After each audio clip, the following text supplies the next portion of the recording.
Hey everyone, stay tuned next because I'm going to review a movie shot by a 16-year-old kid. Because there's nothing I get more pleasure out of than crushing the dreams of a high school student and his friends.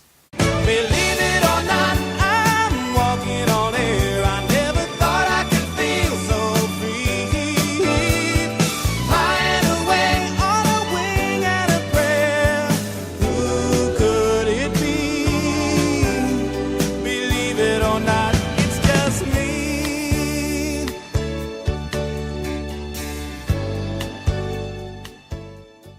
Weasels Rip My Flesh. Well, that's a title that tells you exactly what you're in for. Sort of the Snakes on a Plane of the 70s. Except for the fact that I'm not sure who is supposed to be saying this title. The word my in there indicates that it should be one of the main characters telling us this, but which one? There are several main characters. And shouldn't it be in the past tense, Weasels ripped my flesh? Weasels Rip My Flesh makes it sound like it's some kind of ongoing sexual kink that someone is taking part in. The movie was directed by Nathan Schiff, and this film, along with the Long Island Cannibal Massacre and They Don't Cut the Grass Anymore, are often regarded as the Schiff trilogy. I'm guessing because his name sounds kind of like shit. I don't know why they're called his trilogy. He made more than 3 fucking movies. Schiff, along with his high school buddies and family members, pulled together to make this 60-minute Super 8 film shot in 1979. A movie about killer papier-mâché weasels, proving that sometimes it's okay to support your family members, and other times you should probably just call them a fucking idiot. Oh, great start to the movie. It looks like I'm watching Manos in slow motion. That is, Manos with the worst motivational speaker ever. This is Judgment Day for those of you unlucky enough to have been born this day. And had you known what was to occur, you may wish to never have been born. I've thought about making that wish, but if it wasn't me watching this movie, it'd be someone else. And I can take it. At least it's better than a Tramps movie. Oh, thank God, the crew is finally here. Yeah, surprise, you're on camera. In the opening scene, we see someone grab a knife and I assume slice open a ketchup bottle, which drips onto the person's face. Fantastic. The ketchup apparently spilt onto the editing machine. Now I'll never know what happened. Oh, way to cut to the title of a movie. A title that indicated the movie would be about killer weasels, when the scene prior showed us a human killing someone with a knife. Rarely have I seen a title argue with the movie. Meanwhile, in Ed Wood's basement. Any other time, I would just assume that this is setting up a scene with a kid playing with his toys. But no, this is supposed to be an actual rocket ship. The one in the Superman musical looked more convincing, and that's only because it wasn't the size of a dachshund. That's quite an ignition noise it's making. Apparently, when you launch via light bulb, it's like listening to a small nuclear bomb. We then see the camera rocket fly through the sky and crash near the water. Nice to know that during the flight it changed into a completely different rocket. What's this? Dangerous radioactive contents? Yeah, I can tell it's urgent by how the letters are drawn on with a fucking magic marker. Oh good, characters. Maybe now we'll have some real dialogue in this fucking thing. Aw, shit. Go get it. I didn't do it purposely. Wait up. Oh, never mind. It's just the characters from Sleepaway Camp. So the Jersey Shore babies find the remains of the last 4th of July party. I don't know what it is, but it may help the camera focus. Wow, what's that yellow gum? Don't go near your asshole. Yeah, you fucking dickweed. Let's just go back to my place and play some motherfucking Toki Goes Ape Spit on my cocksucking Sega. Once Mini Scott Baio is bit by a random weasel, the boys empty out the radioactive goo into the weasel's hole, just trapping him with pudding skin, apparently. Let's get a closer look inside that weasel's hole if we can. Ah yes, there's some trash bags, the close-up of a human eyeball, that makes sense, and it melts into some kind of octopus. And there you have... weasels. Obviously. And since the makers of this movie have never seen an actual weasel, we only see bits and pieces of the beast here and there. What the fuck is that? Why, it's nothing but a little old lint-picking weasel. What's the matter, boy? You hungry?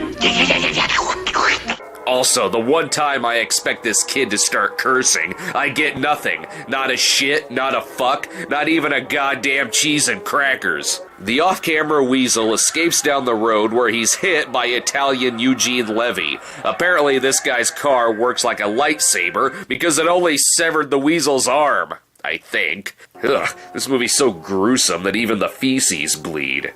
Naturally, though, this guy does what any of us would do when we hit random animal body parts. We take it home to investigate. What the hell is that? What's going on here, Fred? This you won't believe. I don't believe it. What the hell is it? I was driving down School Drive, and this animal... Excuse me, here's the address. Listen to me. The hell? When you get two actors who sound exactly the same, is it really necessary for them to look exactly the same? I can't tell who is talking. Is it Gabe Kaplan 1 or Gabe Kaplan 2? The arm weasel comes back to life since it's playing by Evil Dead 2 rules. Yeah, clearly the weasel just wants you to shave. Take the hint.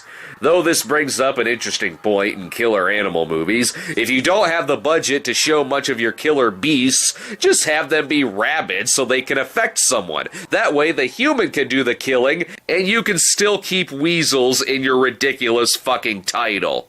Meanwhile, the body parts of the two kids turn up like they should be stapled onto a chair in Leatherface's house. Oh, that's when you know you've got great effects, when it just confuses the animals on screen. Luckily, though, this is where we meet our hero, a cop who has clearly stolen his gun from a Johnny Rio arcade. So Detective Steve McSeventies shows up at the crime scene. What I do know is, this is the scene of about 15 murders. Yes, obviously, since a roaming Joe Spinell is lurking in the weeds. You can tell he's serious because he's pointing his gun only a few feet away from the actors. I think I'll just take this. Yeah, you might also want to take away his boom mic, too. He could use that as a weapon. What are you talking about? Just do what I say. Oh, great. Someone wake the mic up. I think it's falling asleep.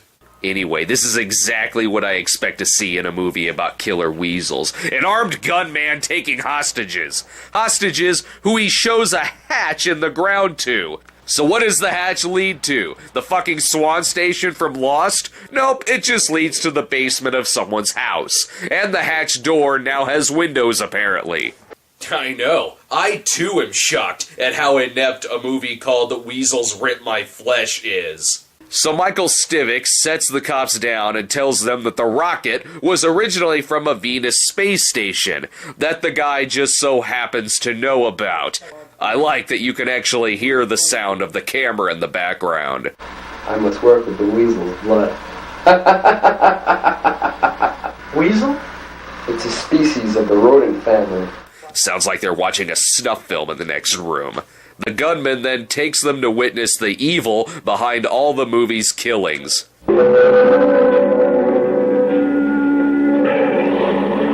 That's not a weasel. That's a rat. After that minor experience. After experience? After what experience? You showed them a rat, and even if it's supposed to be a weasel, that's not the same weasel we've seen killing people. This movie has enough flubs to make me want to chain smoke and binge drink through the rest of it.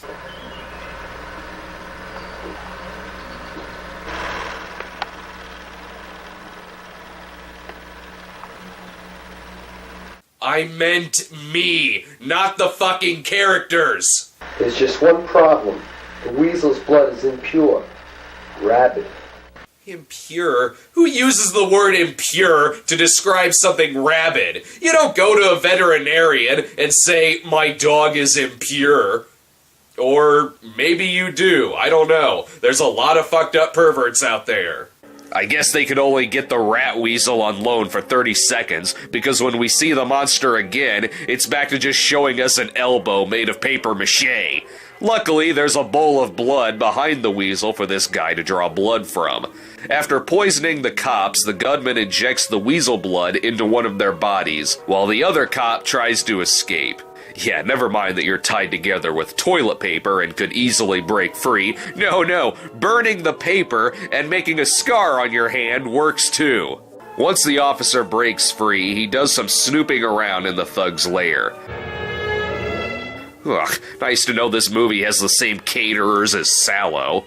Honestly, I'm a little curious. We have this guy holding these cops hostage, injecting blood into them, and he knows all about this space conspiracy. Who the fuck is he, and why is he doing this?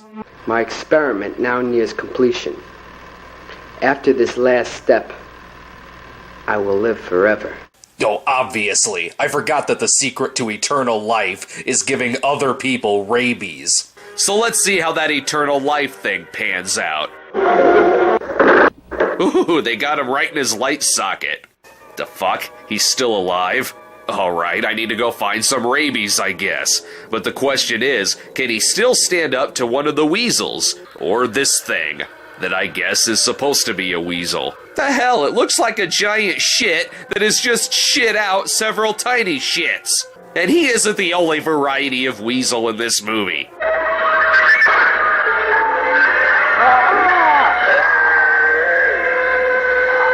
Yes, I could see how the makers of this movie would get a weasel confused with a fucking shark! Doesn't matter, because all this paves the way for is the epic man-weasel versus weasel-shark fight sequence.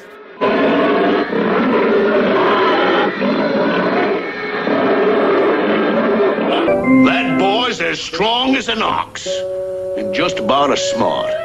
And naturally, like most weasels, if you cut them on their side, they will turn into a scale model and light on fire. Let me guess, before the flame went out, the director left this on someone's doorstep and ran. But since it would be too much to ask for this movie to be purely about weasels killing people, we've got to see the showdown between Officer Mirror Frames and the one-armed scientist / minor league baseball coach. A man like you has got to realize his limitations. Really? Been brushing up on your much better cop movies? Man's got to know his limitations. Yes, just because you're not ripping off the Make My Day line doesn't mean that I won't notice that you're still ripping off a Dirty Harry line. And yet that still doesn't kill him. Someone, seriously, get me some rabies. And to think this movie had so much dignity before he ripped ass underwater. Unless this scene is going somewhere else. Oh, of course that just happened. They fucking bought the fake shark to use as a weasel. Might as well clean the mud off of it and use it as an actual shark. A shark that just so happens to be in this fucking lake. So if you give someone else rabies, you will be immortal unless you're bitten by a shark. Well, fuck that. I'm constantly hanging out with sharks. And that's the end of this killer weasel movie. That is actually about a turd monster, an armed gunman, and 2 cops. Nice to know that the shit weasels would later go on to star in a terrible Stephen King movie. I'd normally be pissed off about the lack of weasels in this movie, but I don't know if this movie would have been any better if the papier-mâché weasels were on screen any more than they were. That's the least of this movie's problems, though. Most of the time, I can't tell what the fuck is going on because of the director's habit to get as close as he fucking can to any inanimate object. You can't just string together random shots and expect it to make any narrative sense to the person watching it. Well, given that the director was so young when he made this and his other movies, I'm guessing that since then he's vanished off the planet. Oh, what's that? He's still making movies? Great, so the immortal rabies seem to have worked on his movie career.